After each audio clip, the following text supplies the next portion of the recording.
Ден пред изборниот молки, два пред конечната одлука на скопјани, кандидатите за прв човек на градот ги испратија последните пораки до граѓаните со цел да ги убедат дека тие се подобрата опција за метрополата. И двајцата веруваат во победа, повикаа на масовност и будење на скопјани. Кандидатот на ВМРО ДПМН Орце Ѓоргиевски вели дека кампањата му дала увид одблиску во проблемите со кои се соочува градот, за кои најавува дека има решение. Сите проекти кои останале нереализирани, вели сега ќе се реализираат и дека промените доаѓаат. Ова кампања беше вистинска можност да се сретнам со граѓаните не само во центар, не само во Кисела Вода, туку со граѓаните од цело наше Скопје, да ги видиме проблемите со кои што реално сите живееме години наназад, проблемите поврзани со нефункционалноста на јавните предпријатија, проекти кои што повеќе децении чекаат да бидат реализирани, но не само проектите, граѓаните ги очекуваат сите нив, но понудивме и нов концепт и стратегија со која што Скопје заеднички ќе го менуваме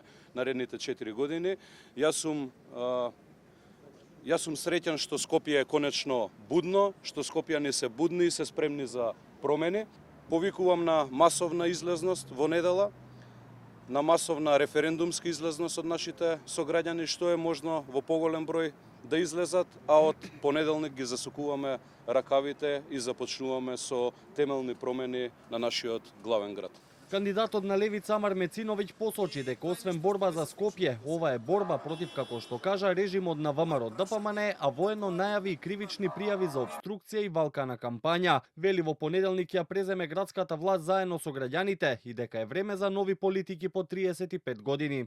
На Македонија е доста веќе од ароганција. Пошто ние 30 години имаме ароганција од најнеспособните луѓе.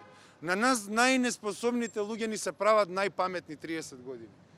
Не излагаат со предизборни програми, кампањи, бројки, ништо од тоа нема да биде исполнето. 30 години истите ветувања ги добивам и пак ништо нема да биде исполнето.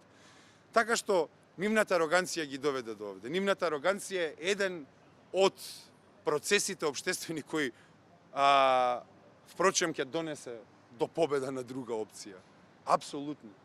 Затоа што сега е веќе време за друга политичка култура. Веќе никој не смее да биде најпаметен, никој не смее да биде Бог, нити да добива мандат од Бог и од неговиот председател во партијата. Народот го дава единствениот мандат во ова граѓанско општество. Ѓоргиевски со 90.000 и Мециновиќ околу 30.000 гласови во првиот круг беа избрани како најдобри меѓу 16 претенденти за градоначалник на град Скопје. И двајцата побараа поддршка од сите граѓани и политички партии во вториот круг да излезат како победници и да ја спроведат својата замисла за развивањето на престолнината на Македонија.